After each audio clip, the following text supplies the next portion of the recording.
முடியாதுங்கிற வார்த்தை மட்டும் கண்டிப்பாக சொல்லவே செஞ்சிடாதீங்க. ஏன்னா அந்த அளவுக்கு டேஸ்டான ஸ்நாக்ஸ் இஃப்தாருக்கு இன்றைக்கி கண்டிப்பாக மிஸ் பண்ணாமல் ட்ரை பண்ணி பாருங்கள். இன்றைக்கி இல்லைன்னா நாளைக்கு, ஆனால் மிஸ் பண்ண மட்டும் செஞ்சிடாதீங்க. கண்டிப்பாக ஃபீல் பண்ணுவீங்க. அதுக்கு ஒரு கப்பில் 1/2 கப் அளவுக்கு மைதா, 1/2 கப் அளவுக்கு கோதுமை மாவு எடுத்துக்கிறேன். உங்களுக்கு வேணும்னா மைதா மட்டும் சேர்த்துக்கலாம், இல்லைனா கோதுமை மாவு மட்டுமே சேர்த்துக்கலாம். ஒரு முட்டை, கொஞ்சமாக உப்பு, 1/2 கப் அளவுக்கு பால் ஊற்றி நல்லா அடித்து மாற்றி வச்சுக்கலாம். இப்போ ஒரு பேனில் கொஞ்சமாக எண்ணெய் ஊற்றி ஒரு பெரிய வெங்காயத்தை இந்த மாதிரி கட் பண்ணி போட்டு இந்த மாதிரி வணக்கிறதுக்கு அப்புறமா 1 டீஸ்பூன் இஞ்சி பூண்டு பேஸ்ட்டு போட்டு மறுபடியும் வணக்கி எடுத்துக்கலாம். இப்போது மசாலா பொடி அப்படிங்கும்போது 1 டீஸ்பூன் கரம் மசாலா, 1 டீஸ்பூன் மிளகாத்தூள், 1 டீஸ்பூன் மல்லித்தூள், கொஞ்சமாக பெருஞ்சீரகத்தூள், கொஞ்சமாக ஜீரகத்தூள், கொஞ்சமாக மஞ்சத்தூள், தேவைக்கேற்ற மாதிரி உப்பு போட்டு நல்லா மிக்ஸ் பண்ணி பச்சை வாசனை போனதுக்கப்புறமா நம்ம ஃப்ளேம் ஆஃப் பண்ணி வச்சுக்கலாம்.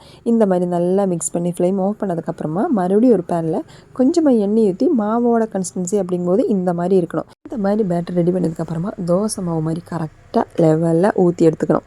ஒரு 30 செகண்ட் அப்படியே மூடி வச்சு எடுத்திங்கன்னா ஓரளவுக்கு மாவு வெந்து வந்திருக்கும். இப்போது நம்ம ரெடி பண்ணி வச்சுக்கிற வெங்காயத்தோட மசாலா இந்த மாதிரி பர்ஃபெக்டாக எல்லா இடத்துலையும் ஆகிற அளவுக்கு நம்ம கரெக்டாக லெவல் பண்ணி எடுத்துக்கணும். இந்த மாதிரி லெவல் பண்ணதுக்கப்புறமா நான் இப்போ 3 முட்டையை வேக வச்சு எடுத்துக்கிறேன். முட்டையை 4 கட் பண்ணி வச்சுக்கிறேன். உங்களுக்கு வேணால் 1/2 கட் பண்ணி வேணாலும் வச்சுக்கலாம். இந்த மாதிரி செட் பண்ணதுக்கப்புறமா முட்டையை லைட்டாக ப்ரெஸ் பண்ணி விட்டுக்கலாம். உள்ளே கொஞ்சமாக அந்த மசாலாக்குள்ளே இறங்குறதுக்கு வேண்டி இந்த மாதிரி செட் பண்ணதுக்கப்புறமா மேலாப்பில் கொஞ்சமாக சீஸ் போட்டு, கொஞ்சமாக இல்லை கொஞ்சம் தாராளமாகவே சீஸ் போட்டு மறுபடியும் மேலாப்பில் கொஞ்சமாக சில்லி ஃப்ளெக்ஸு, கொஞ்சம் மல்லியலை போட்டு மறுபடியும் ஒரு 30 செகண்ட் மூடி வச்சு எடுத்துக்கலாம். இந்த மாதிரி ஓரளவுக்கு சீஸ் மெல்ட் ஆனதுக்கப்புறமா ஒரு பிளேட் வச்சு அப்படியே திருப்பி எடுத்துக்கலாம். மறுபடியும் அதே பேன்லேயே மறுபடியும் போட்டதுக்கப்புறமா மறுபடியும் ஒரு 30 செகண்ட் எடுத்திங்கன்னா அப்படியே அருமையான ஒரு ஸ்நாக்ஸுங்க. முட்டை வச்சு இந்த அளவுக்கு பர்ஃபெக்டாக, இந்த அளவுக்கு டேஸ்டான ஸ்நாக்ஸ் அப்படின்போது கண்டிப்பாக மிஸ் பண்ணாமல் ட்ரை பண்ணி பாருங்கள். பீஸா மாதிரி கட் பண்ணி எடுத்திங்கன்னா இஃப்தாருக்கு இந்த ஒரு ஸ்நாக்ஸாக போதுங்க.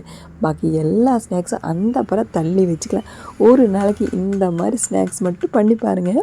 அப்போ இஃப்தார் ஸ்நாக்ஸுன்னு இல்லைங்க, டெய்லி ஸ்நாக்ஸு ஒன்றும் வேண்டாம், பிரேக்ஃபாஸ்ட்டாகவே எடுத்துக்கலாங்க. ஆனால் கண்டிப்பாக ட்ரை பண்ணி மட்டும் பாருங்கள். பண்ணிட்டிங்கன்னா வீட்டில் பாராட்டு மேலே சும்மா சொல்லவே வேண்டாம். அப்போ இப்படி செஞ்சிடலாமா?